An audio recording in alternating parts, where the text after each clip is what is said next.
Arrancamos de lleno con este análisis.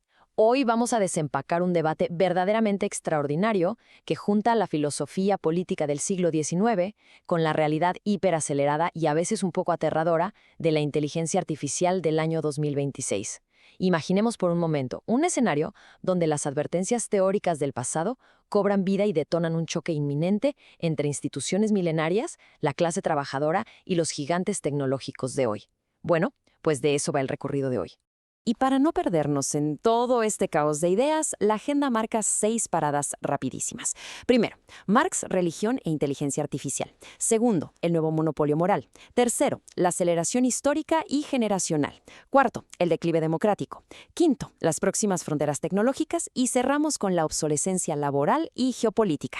Así que pasamos al punto número 1, Marx, religión e inteligencia artificial. A ver, el punto crucial aquí para arrancar es recordar ese famosísimo concepto del opio del pueblo.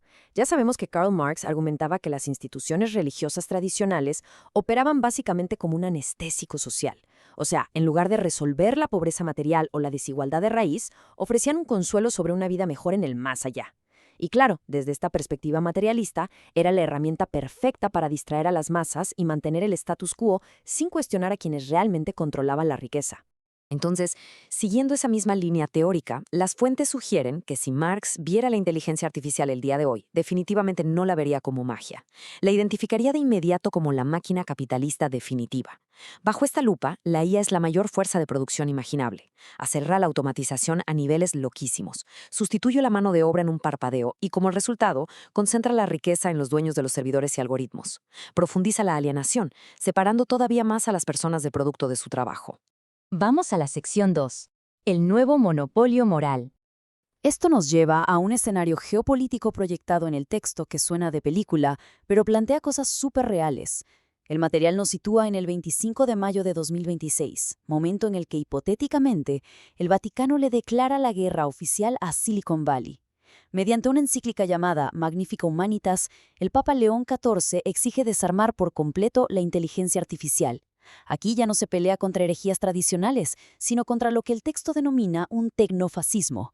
Básicamente denuncian el control casi dictatorial que estas corporaciones ejercen sobre la economía global y sobre la mismísima mente humana. Y el contraste absoluto entre ambas fuerzas es una joya. Según la lectura del filósofo Diego Rusarín, la institución religiosa se siente amenazada porque la IA le está quitando activamente su monopolio histórico sobre la verdad moral. Por siglos, el viejo poder administraba el consuelo existencial de forma súper jerárquica, pero hoy este nuevo poder algorítmico es descentralizado y nos responde dudas vitales, éticas y del día a día al instante, directo en el celular. En el fondo estamos hablando de una batalla campal por gobernar la psique humana. Avanzamos a la sección 3, aceleración histórica y generacional. Hagamos una pausa para pensar en la generación nacida por ahí de 1996.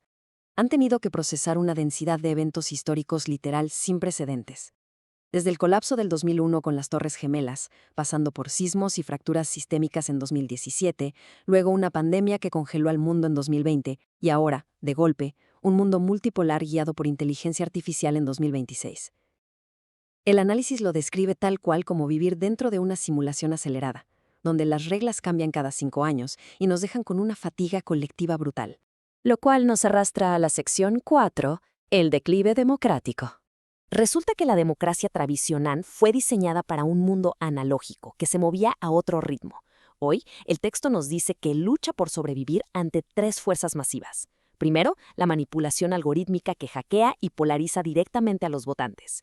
Segundo, la aparición de estos césares modernos, o sea, líderes autoritarios que prometen soluciones mágicas e inmediatas saltándose las instituciones.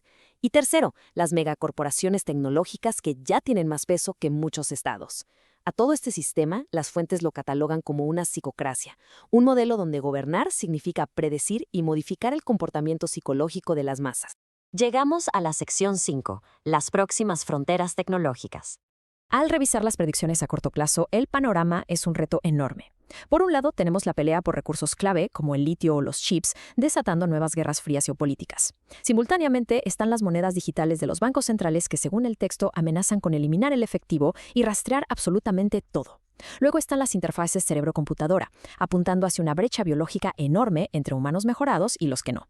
Y para rematar, los deepfakes y la IA generativa empujándonos hacia un colapso total de la realidad objetiva. ¿Está cañón? Y finalmente entramos a la sección 6, obsolescencia laboral y geopolítica. Aquí nos topamos con la pregunta del millón, la que de verdad nos hace frenar en seco. ¿Qué va a pasar con la clase trabajadora? Históricamente, la humanidad siempre cambió de herramientas, del martillo a la máquina de vapor, de ahí a la computadora.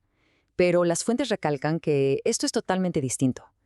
El panorama cambia por completo cuando la robótica y la inteligencia artificial pueden reemplazar al mismo tiempo tanto el músculo físico como el intelecto humano de una forma súper escalable. Y ojo, porque no estamos hablando de un simple bache de desempleo temporal.